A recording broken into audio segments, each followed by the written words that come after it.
My name is Daniel Ost, and for 11 years, I fixed pianos for a living.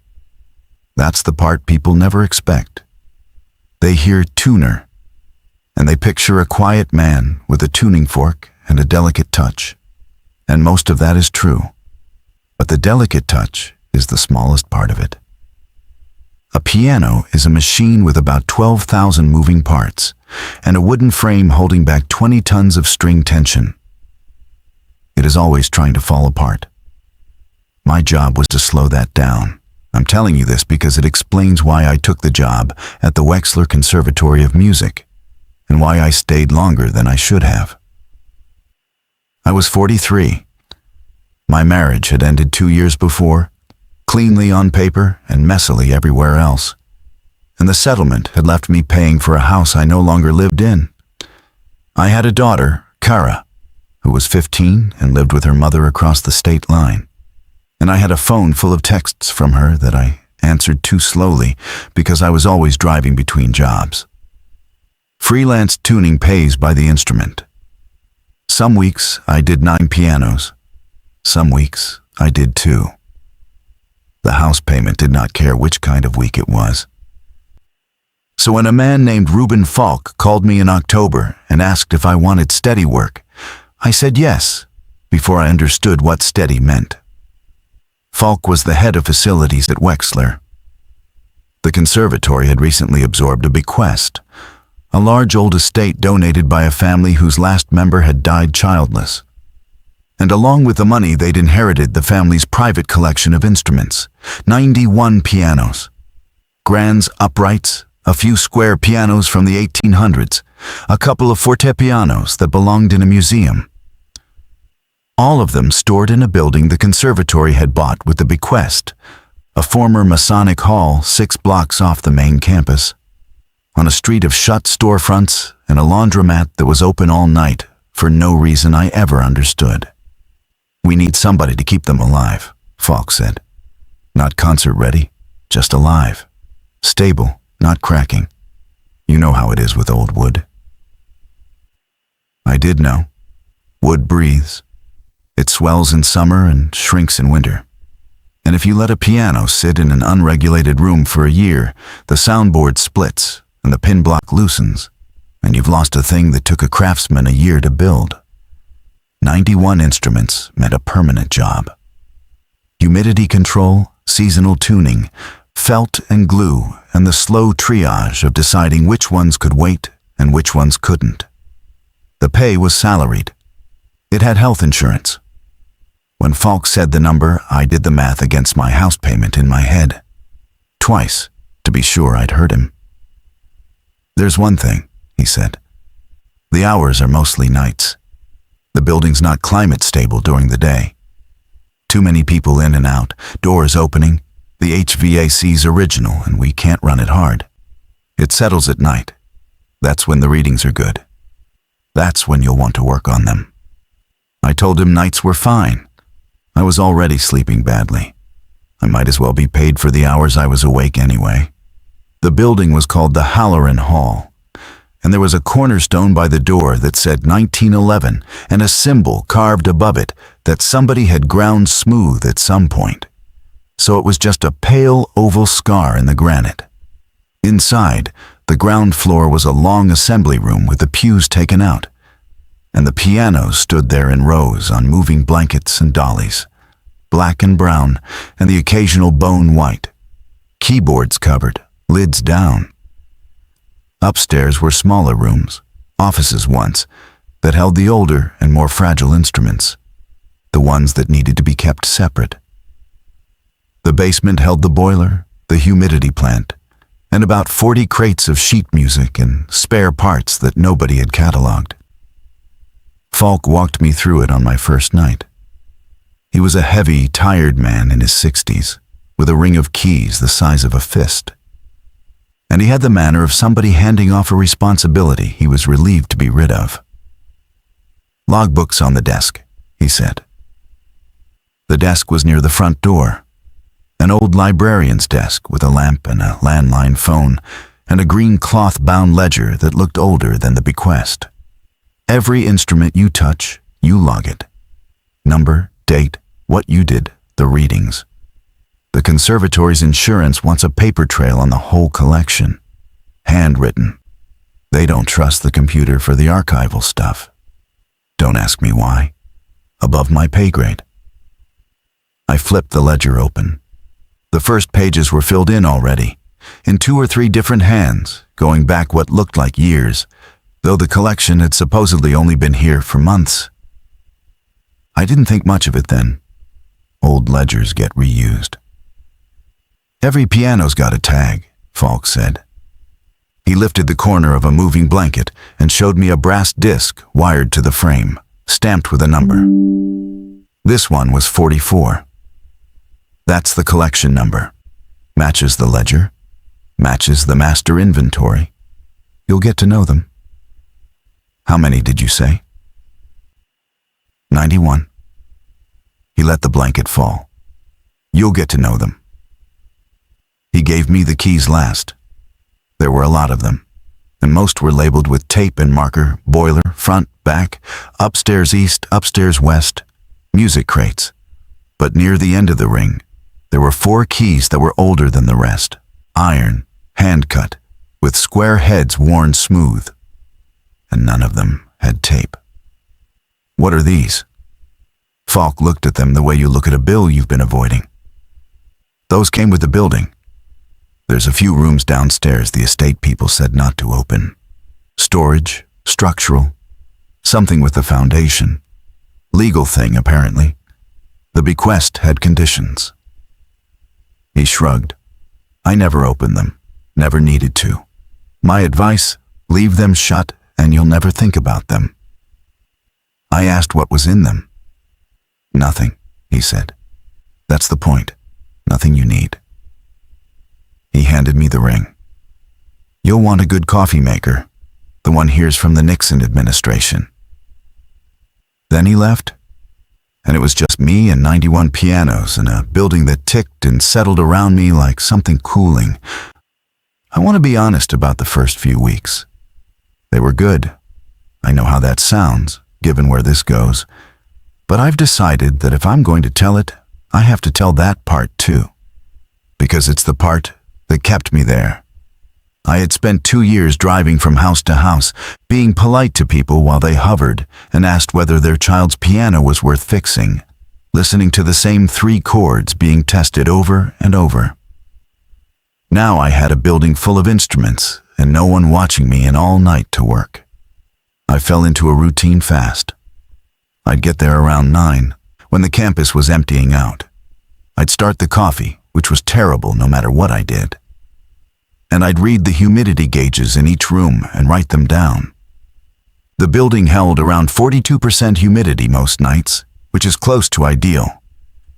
And I'd note it and note the temperature, and then I'd pick an instrument and get to work. Tuning a neglected piano is slow. You can't just yank it up to pitch or you'll snap strings and warp the plate. You bring it up in stages, over days, giving the wood time to accept the tension. So I had dozens of instruments in various states of coming back to life. And I kept a running list of where each one was in the process. And there was a real pleasure in it, in hearing a piano that had been silent for decades start to hold a note again. I met one other regular person there, and her name was Iris Nakamura. Iris was a graduate student, a cataloger, hired on the archival side to inventory the sheet music in the basement and cross-reference the collection against the estate's records. She worked evenings, overlapping the front end of my shift, because the daytime staff needed the basement for other things, and she liked the quiet. She was maybe 28, small, with reading glasses she pushed up into her hair and forgot about, and she drank the terrible coffee without complaint, which is how I knew we'd get along. We were the only 2 people in that building most nights after 10. You get close to somebody fast under those conditions, not romantically, just in the way of 2 people keeping the same lonely watch. She'd come up from the basement with a stack of crumbling folios and sit on the edge of the desk and tell me what she'd found. A first edition of something. a love letter used as a bookmark in 1930, a shopping list. She loved the small human debris more than the valuable stuff. I liked that about her. "You know this collection's a mess," she told me one night, maybe 3 weeks in. "The estate inventory doesn't match itself." "How do you mean?" "The number of pianos. The paperwork from the family's insurer from the 40s lists a certain number. The transfer documents from the bequest list a different one, and the conservatory's own count is different again." I asked her what the numbers were. She pushed her glasses up and they stayed on her face for once. "That's the thing, they're all close. 90, 91, 92. Nobody agrees. And normally I'd say fine. One got sold, one got destroyed, records are messy. But there's no paper for any of them leaving.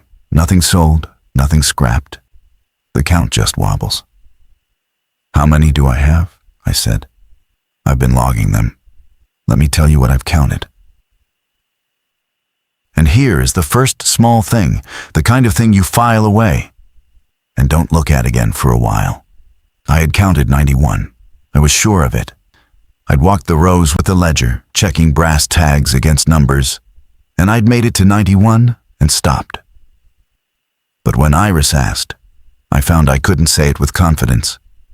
I remembered the number. I did not remember the last piano. I remembered getting to the high 80s and then the number 91 being in my head. But I couldn't picture the 91st instrument. I couldn't tell you where it stood. 91, I said. "I think." "You think?" She smiled. "You're as bad as the estate." I laughed and let it go. It was late. I'd counted 91 instruments over 3 weeks in a dim room. Of course I couldn't picture everyone. That was the reasonable explanation, and I took it. The ledger was the second thing. I'd been writing in it every night, dutifully, instrument number and date and work performed in the readings. And one night, I flipped back to check what I'd done to piano 61, because I'd meant to come back to a sticky damper and couldn't remember if I had. And I found my own handwriting for a date I hadn't worked. That's not quite right.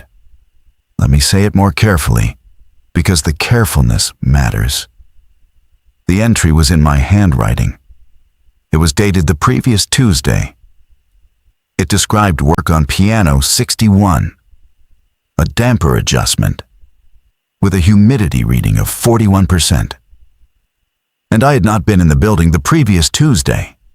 Tuesday was the one night I'd taken off that month, because Kara had a school thing 3 hours away, and I'd driven up to sit in a gymnasium and watch her get an award for an essay, and then driven back and slept most of Wednesday. I was certain of it. I had the ticket stub from the parking garage still in my truck. But there was the entry, in my hand, the loops of my letters, the way I cross my sevens. Damper 61. 41%. Tuesday. I sat with that for a long time. I told myself I'd written it Monday and misdated it. Put Tuesday when I meant Monday. An easy slip when you work nights and lose the days. That was almost certainly what had happened. I even half remembered the damper on 61 being sticky, so I'd clearly worked on it at some point. I drew a small line by the entry, the way you do when something's off but not off enough to erase. And I moved on. I want to be clear that at no point in those early weeks did I think anything was wrong with the building. I thought something was wrong with me. I thought I was tired and grieving my marriage in the delayed way people do, and losing track of days the way night workers lose track of days. Every strange thing had a dull, plausible explanation. And I reached for the dull explanation every time, because the dull explanation let me keep the job. And the job was the first stable thing I'd had in 2 years. Iris was the one who started keeping a list. She didn't call it that at first. She just started mentioning discrepancies out loud, over the terrible coffee, the way you'd mention a coincidence. The estate inventory listed a Bosendorfer that she couldn't find. The insurer's list from the 40s mentioned an instrument in the lower room, which didn't correspond to any storage location she knew of. A shipping manifest referred to a piano being moved down within the building, which made no sense. Because you don't move a grand piano into a basement, the stairs won't take it, and the weight would crack the joists. Unless there's a way down I haven't seen, she said. I thought of the 4 iron keys. I don't know why I didn't mention them. I think I didn't want to have to explain that there were rooms I'd been told not to open, because saying it out loud would make me responsible for them. The 4th week, a piano moved. I'll tell it plainly. Piano 30 was a Chickering grand, a beautiful old rosewood thing. And it stood at the end of the 2nd row, near the window, where the streetlight came through. I know it stood there because I'd worked on it 3 nights running. And I'd gotten used to the streetlight falling across its lid while I worked. It was a landmark in the room for me. One night, I came in, and it was in the 3rd row. Not far, maybe 15 feet.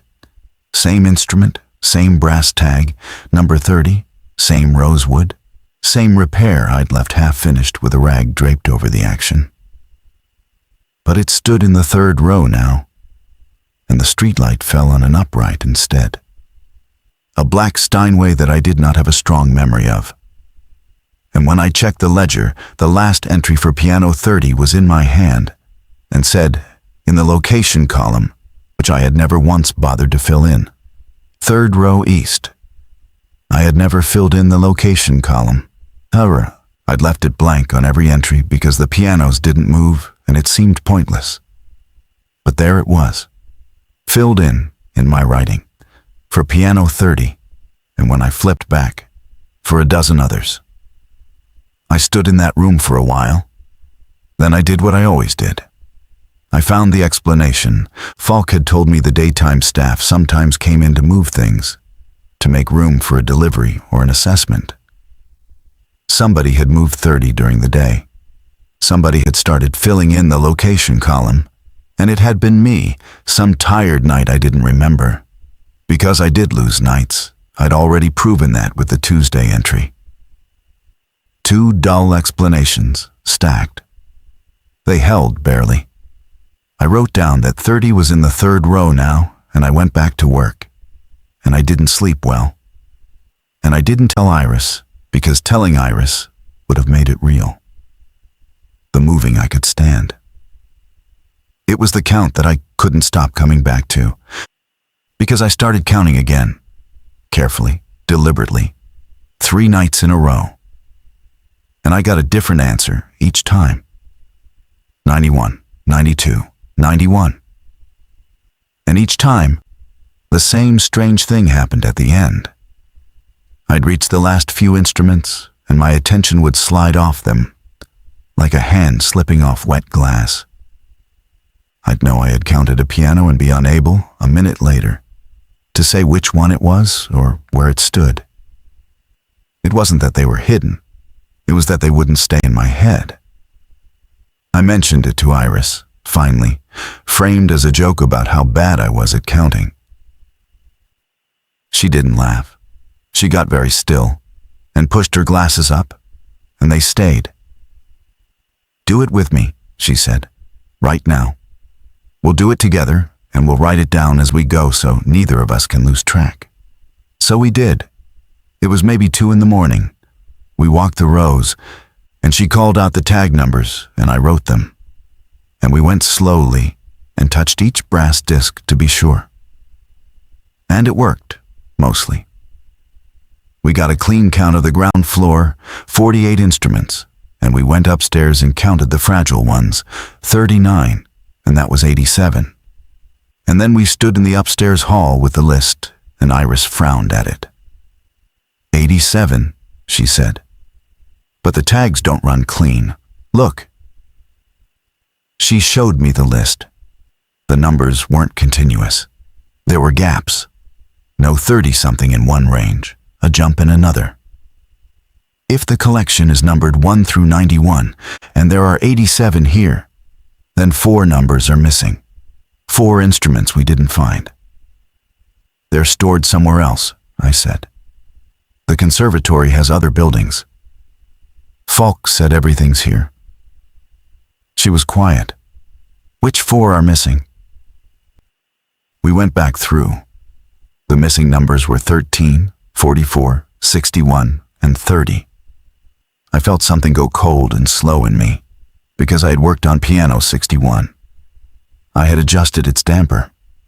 I remembered the wood of it under my hands. I remembered piano 30 in the streetlight for 3 nights. And piano 44 was the one Falk had shown me on the very first night. Lifting the blanket, 44, that's the collection number. I had seen these instruments. I had touched them. And now, walking the rows with a careful woman and a written list, they were not there. I've worked on all 4 of those, I said. Iris looked at me for a long moment. I've cataloged music that came with 44, she said. There's a folder, provenance documents. It's real. It was here. We stood in that hall a while, the 2 of us, holding a list that said 87 where it should have said 91. 4 numbers gone that we both had specific physical memories of. Where's the basement key? Iris said. I told her the basement was just the boiler and the humidity plant and her music crates, and she said no, not that basement, the manifest, the one that said a piano was moved down. And I found I couldn't keep pretending I didn't know about the 4 iron keys, so I told her. I told her about the rooms the estate said to leave shut, the bequest conditions, Falk's advice to leave them alone and never think about them. She didn't say anything smug. She just held out her hand for the ring. I gave it to her, and we went down. The basement, I knew, was warm and dry and smelled of dust and old paper, the boiler ticking, the humidity plant humming its low note, Iris's crates in their rows under a work light. But at the far end, behind the last rack of crates, there was a section of wall I'd never looked at closely, plaster over brick. And in it, a low door I'd taken for a utility panel. It had an iron lock. One of the 4 keys fitted. The bolt was stiff, but it turned. Behind the door was a stair going down. The Halloran Hall had a sub-basement. Nobody had mentioned it. The stair was narrow and steep, brick on both sides, and it went down further than 1 story, further than seemed right for a building that height. And the air coming up from it was cold and very dry, and it smelled the way the inside of an old piano smells, like felt and glue and the ghost of metal. At the bottom was a room. It was long, longer than the assembly hall above, and I could not see the end of it in the light from our phones. And it was full of pianos. They stood in rows in the dark, under blankets gone to gray dust. And they were older than anything upstairs, square pianos and fortepianos and a couple of things I didn't have names for. And they were all covered, all silent. And there were far more of them than 4. There were dozens. There were more instruments in that unlit room than in the entire collection above, and each one had a brass tag. And I walked to the nearest one and lifted the blanket and read the number, and it was 61. The damper I had adjusted. My work, my rag still draped over the action, down here, in a room I had never entered, in a building I thought I knew. Iris had gone still beside me. She was pointing her phone at the wall by the stair, where someone, long ago, had mounted a ledger. Not a book. A board with a sheet of thick paper under glass, and columns ruled in faded ink, and a heading at the top I had to lean close to read. It said, in a careful hand, "Instruments retired below." And under it, columns for the collection number, the date, and the name of the person who had brought it down. The list ran for pages. More sheets pinned behind the first decades of entries in a dozen different hands. And near the bottom of the current sheet, in the last 3 entries, the same handwriting appeared for numbers 44 and 30 and 61. It was mine. The dates were dates I had worked. The name in the final column, written 3 times in my own careful hand. The way I crossed my sevens, the way I looped my letters, was not my name. It was a name I didn't know. And below the last entry, in the same hand as the heading, decades old, was a single line waiting under an empty row. And the collection number in that empty row was already filled in. And it was a number I recognized, because I had checked it against the master inventory on my very first night, and it was the number the conservatory used on all my paperwork to mean me. I photographed the board. I remember thinking that, standing in the cold, dry dark of a room that shouldn't exist, that the sane thing to do was document it, the way I documented everything. And I lifted my phone and took pictures of the glass and the columns and the 3 entries in my handwriting under a name that wasn't mine. The name was Ellery Voss. I said it out loud without meaning to, and Iris said, "That's in the estate papers. Voss. That was the family. The last one, the one who died, was a Voss."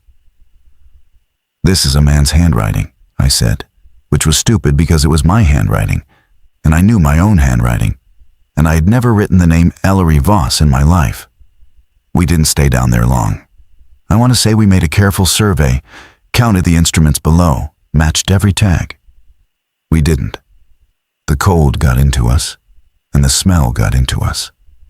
That felt and glue smell that I'd been breathing upstairs for weeks and had thought was comforting. And about the time I realized the room went back further than my phone light could reach, and that I couldn't hear the boiler anymore, couldn't hear anything from the building above at all. Iris put her hand on my arm and said we should go up. And I didn't argue. At the top of the stair, I locked the iron door. I turned the key twice, the way it wanted to be turned, and I put the ring in my pocket, and we went and sat at the desk under the good lamp and drank coffee that had gone cold and bitter in the pot, and neither of us said anything for a while.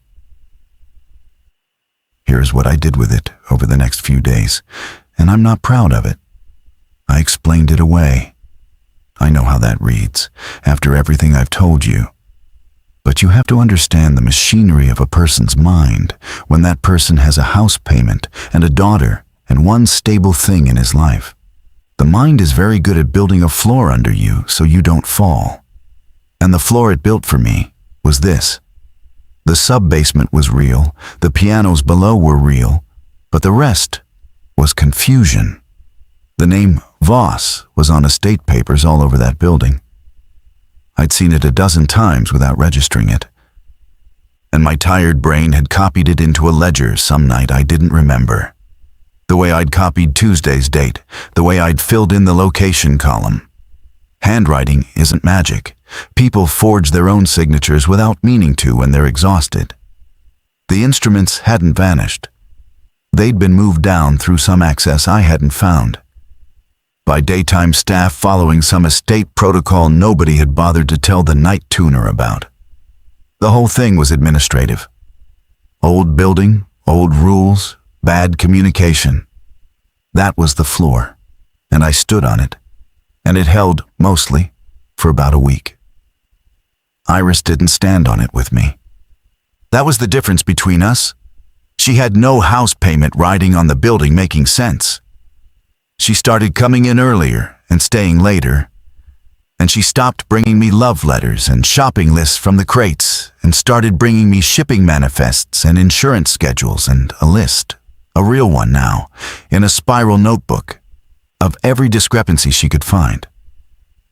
The count doesn't wobble randomly, she told me. It was maybe the 4th night after. I thought it did. It doesn't. It goes up when you retire one below. Look." She had the numbers laid out. Every time a collection number goes down to the sub-basement, the total upstairs drops by 1, and then within a few days, it climbs back. The estate count from the 40s, the insurer count. They all wobble in the same rhythm. Something goes down, something comes back up to replace it. It's been happening for 80 years, Daniel. It's not a mess. It's a cycle. Comes back up how? I said. You can't build a piano in a week. I don't know how. She rubbed her eyes under her glasses. But the tag numbers upstairs never have gaps for long. You count 87 with 4 missing, and then a week later you count 91 clean, all the numbers present. I checked. I recounted last night. 13, 44, 61, 30. They're back upstairs. All 4. In the rows. Blankets on them. Like they never left. I went and looked. She was right. Piano 61 was in the 2nd row, upstairs, ground floor, with a rag draped over its action that was not my rag. And its damper was adjusted, though I hadn't touched it since it went below. And the wood of it was warm, warmer than the room, the way a thing is warm when it's been handled. I put my hand on it, and it felt exactly like every piano I'd ever worked on. And I understood, without being able to say how I understood, that it was not the same instrument, and that whatever it was, it knew I was touching it. I want to describe the anomaly carefully, because it never once behaved the way I expected a haunting to behave. It never threatened me. It never showed me anything. There was no figure in the rows, no face in the window, no cold hand. What there was instead was a kind of tending. The building tended to itself, and it began, slowly, to tend to me. The coffee maker, the terrible one from the Nixon administration, started making good coffee. I mean that plainly. One night the pot came out clean and hot and right, and I thought I'd finally cleaned the lines. And the next night it was right again, and the night after, and I never touched it. My chair, which had a broken caster that pulled left, stopped pulling left. The fluorescent tube over the desk that had buzzed and flickered since my first shift went steady and quiet. Small things. Comforts.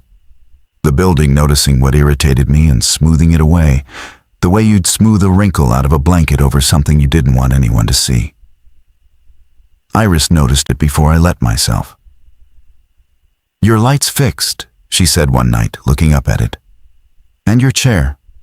And the coffee's good now." She looked at me. "Did you fix all this?" "Must have," I said. "You didn't." She wasn't accusing me. She was frightened, and being careful, the way careful people are frightened. "It's being nice to you, Daniel. Do you see that? It's the same thing it does to the pianos. It's keeping you alive, stable, not cracking." She'd used Falk's words back at me, and I don't think she meant to. And I heard them land. That's what worries me. It only does that to the ones it's keeping. I told her she was tired. I told her we were both tired. I told her a lot of things that were the floor I'd built, and she let me. And then she went home, and I sat under the light that no longer buzzed and drank coffee that was finally good, and I did not feel comforted at all. The rule I broke was small, and it was for the most human reason there is. Kara called me, my daughter. She almost never called. We texted, badly, on a delay, but she called that night, near midnight. And I stepped away from the desk and out onto the front step to take it because the reception in the hall was bad. And she was crying. Nothing enormous, a friend thing, a party she hadn't been invited to. The ordinary devastation of being 15. And she'd called me instead of her mother, because her mother was asleep and I was the one who was always awake now. And we talked for a long time on the step in the cold with the laundromat glowing across the street.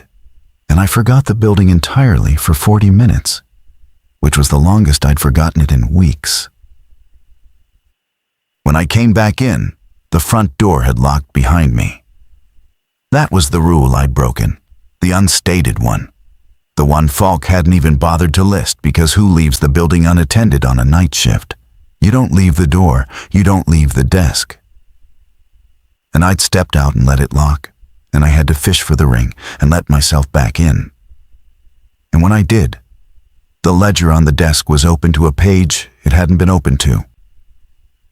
And there was a fresh entry, wet ink, in my handwriting, that I had not written. Number 13. The one instrument from the missing 4 that I had no memory of at all. 13, retired below, dated tonight, and in the location column in my hand, front step. Not a piano's location, mine, where I'd been standing. I understood then, in the cold way you understand a thing your body has known before your mind will say it, that the building had used those 40 minutes, that leaving the desk was not neglecting my post. It was the post being briefly empty and something moving in the gap, and the ledger recording it after the fact in the only hand it had learned to write in, which was mine. I called Iris. It was past 1. She picked up on the second ring, which told me she wasn't sleeping either. It wrote in the ledger while I was outside, I said. Number 13, I need you to count, right now, from wherever your notes are. Is 13 upstairs? I heard papers. A long pause. 13 was upstairs yesterday, she said. East room with the fortepianos. I logged it. Daniel. Her voice changed. 13 is the one with the provenance folder I've been reading. It's the oldest instrument in the collection. It's the one the whole thing is built around.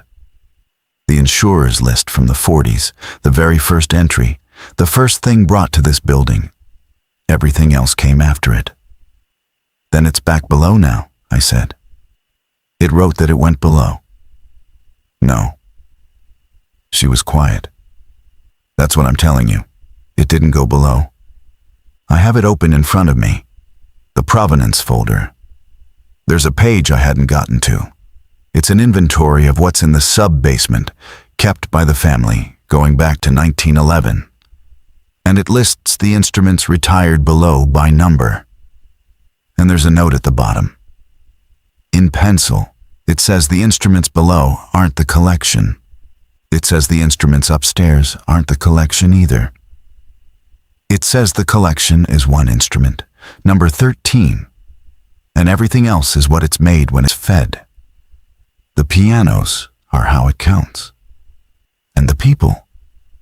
She stopped. The people what? The people are how it keeps count of itself. Her voice was very steady, which is how I knew how scared she was. There's a name at the bottom of the page. The person who kept the inventory. Every custodian who ever worked this building, going back to 1911. And it's the same name for all of them. Ellery Voss. It's not a family name, Daniel. It's the name it gives, whoever it's using. It gave it to you. When it writes in your hand, it signs the name it's wearing. I don't remember driving her out of that building, but I know I did. I know I told her to stop coming. I stood in the front hall with the phone still warm in my hand, and I told her, when she wouldn't hang up, that she had to be done, that the archival contract wasn't worth it, that I'd tell the conservatory she'd finished early, that I'd handle whatever came of it. She argued. She said we should go to Falk, go to the university, go to somebody. And I said something I've thought about every day since, which was, and tell them what? That the pianos move, that the count wobbles, that there's a room under the building with our handwriting in it. They'll say we're tired. They'll say we're 2 night workers who spooked each other in an empty hall. And then I'll lose the job. And I need the job, Iris. I need it, and you don't. So let me be the one who stays. She was quiet for a while. "You want to stay," she said finally. "That's the part you're not hearing yourself say. It fixed your chair and your light and your coffee, and you want to stay." I didn't have an answer for that. She was right. And being right is not the same as being safe. And I let her be right. And I still asked her to go. She came in one more time. "To get her things," she said. I believed her because I wanted to. It was a Thursday, cold, sleet coming down on the shut storefronts, and she came in around 9 while I was reading the humidity gauges, and she went down to the ordinary basement to pack up her spiral notebook and her folders and the provenance file. And I stayed upstairs at the desk, and that was my mistake, though I've never been able to decide which mistake it was. Letting her come, letting her go down alone, staying at my post like a good custodian while the person I cared about walked into the part of the building I already knew was hungry. She was down there a long time, longer than packing a box should take. I told myself she was reading. She read everything, always. That was Iris. She'd get pulled into a folder and lose an hour. The reading was normal. I stood on the normal. Around 11, the humidity gauge on the desk, the master one that read the whole building, dropped. 42, where it always sat. Then 38. Then 30. Cold and dry, the way the sub-basement was cold and dry, the building's air being pulled down into the room below. And I finally moved. I finally went. And I took the iron key and opened the door behind the crates and went down the narrow brick stair into the dark. The room was different. The blankets were off the instruments now, all of them, folded, stacked, the way you fold blankets when you're done with a thing. And the pianos stood bare in the rows, hundreds of them, more than I'd seen the first time, going back into a dark that my phone couldn't touch. And the smell of felt and glue was thick enough to taste. And at the far end, further than a room in a building that size should go, there was a light, a work light, Iris's work light, the one she'd carried down from the crates, and she was standing under it with a provenance folder in her hands, reading. And she was fine. She was completely fine. And I called her name, and she looked up and smiled and said, "You have to see this. It goes back to before the building. The family brought it from Europe. It's older than..." And I looked at the piano beside her, the one she was standing next to under the light. And it had a brass tag. And the number on it was 13. And it was the oldest instrument I'd ever seen. Black wood gone almost to gray, a fortepiano, small. And its lid was open, and its action was exposed, and it was warm. I could feel the warmth of it from 10 feet away. The warmth of a thing that has been handled. The warmth of a thing that is alive and keeping itself alive. And I understood that Iris had been reading to it, or it had been reading to her, that the folder in her hands was how it counted her, and that the smile on her face was real and hers and completely wrong. "Iris," I said, "put the folder down and come here." "In a minute," she said. "You have to see the last page." And I could have crossed the 10 feet. I've told myself 1,000 times that I could have crossed the 10 feet, taken her arm the way she'd taken mine that first night, and walked her up the stair and out into the sleet and never come back. 10 feet. That's all it was. I didn't cross it. I'll tell you the truth of why. Because I've made myself say it out loud enough times that I can write it down. I was afraid that if I stepped into the light, if I stepped up next to the instrument, it would count me instead. Or it would count us both. And in the half second I had to decide, some animal part of me, the part that had done the math against the house payment twice, the part that had asked her to leave so I could be the one to stay, that part did the arithmetic one more time and understood that if it took her, it would be full, and it would leave me alone. It leaves you alone if you leave it alone. Nobody had written that on a board for me. I worked it out myself, in the dark, in half a second. And I hated the person doing the arithmetic, and I let him do it. I said her name one more time. She didn't answer. She'd stopped smiling, and just stood there reading. The way the piano stood in the rows, tended, kept. And I watched the humidity gauge on my phone, which I'd carried down without meaning to, drop to 20%. And I turned around, and I went up the stair. I locked the iron door. I turned the key twice, the way it wanted to be turned. I sat at the desk for the rest of that night, and I did not go back down. Around 4, the humidity came back up. 42, where it always sat. The good coffee was in the pot, hot, though I hadn't made it. The light didn't buzz, my chair didn't pull. The building had gotten what it needed, and it was being kind to me, the way it's kind to the things it's keeping.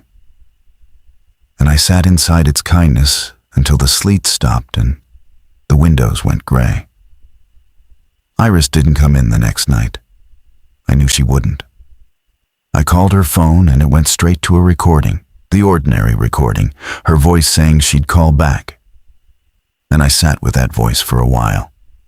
3 days later, a woman from the archival department called me, apologetic, to ask if I knew anything about Iris Nakamura, who'd stopped answering, who'd missed a meeting, whose apartment her roommate said she hadn't come home to. I told the woman that Iris had told me she was finishing the contract early, that she'd said she was overwhelmed, that she'd talked about leaving town. Small lies, the kind people tell to survive work, except these weren't to survive work. I don't know what they were to survive. I gave the woman a version of Iris that could walk away on her own 2 feet, because the alternative was a version I'd left under a work light 10 feet away and hadn't crossed to reach. There was a search, the small kind that happens for a grad student with no family nearby and a habit of working odd hours. Nobody looked in the sub-basement, because nobody knew there was one. Because the 4 iron keys were on a ring in my pocket, and I never mentioned them. Not to the police, not to the archival woman, not to Falk. Falk asked me once, gently, if the building was working out, if the night hours were getting to me. And I told him the building was fine, and he looked relieved, the way he'd looked handing me the keys. And he never asked again. I stayed. Of course I stayed. I want to be able to tell you I quit, walked out, went to the authorities, burned the place down. I did none of it.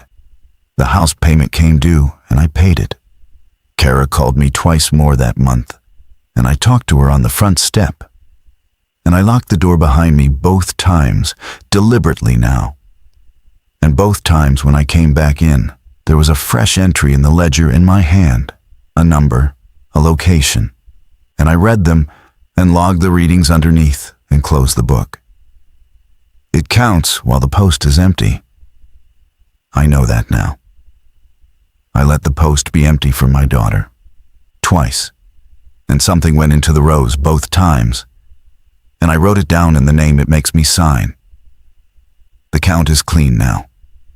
91, every number present, no gaps, and it stays clean. And I don't count anymore because I don't need to. I keep the instruments alive. I bring them up to pitch in stages, giving the wood time to accept the tension. And they hold. They all hold. Better than any pianos I've worked on in 11 years. Warm under my hands. And I've stopped pretending I don't know why. Last week I opened the ledger to log the night's humidity and found the current page nearly full. And I turned to a fresh one at the back, and it wasn't blank. Someone had ruled the columns already, in faded ink, in the same hand as the board downstairs. And at the top of the first empty row, the collection number was filled in, and it was 92. There is no 92. The collection runs to 91. I checked the master inventory on my first night, and I've checked it 100 times since, and it stops at 91. Below the number, in the name column, in the careful hand that crosses its sevens the way I cross mine, someone had already written Ellery Voss, and left the date blank, and left the location blank, waiting. I make the coffee myself now, badly, on purpose. I let the light buzz. I put a shim under the chair to make it pull left again. I don't want the kindness. The kindness is how you know.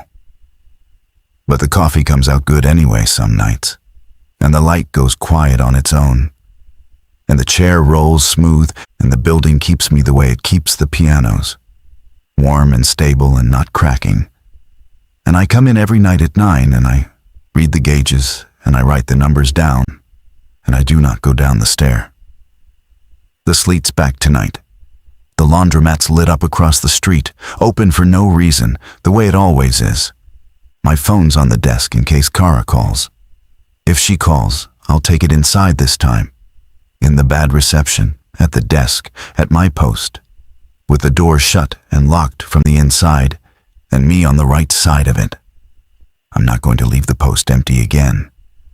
But the page is ruled to 92, and the name's already written. And I've been in this building long enough to know it doesn't rule a page it isn't going to fill.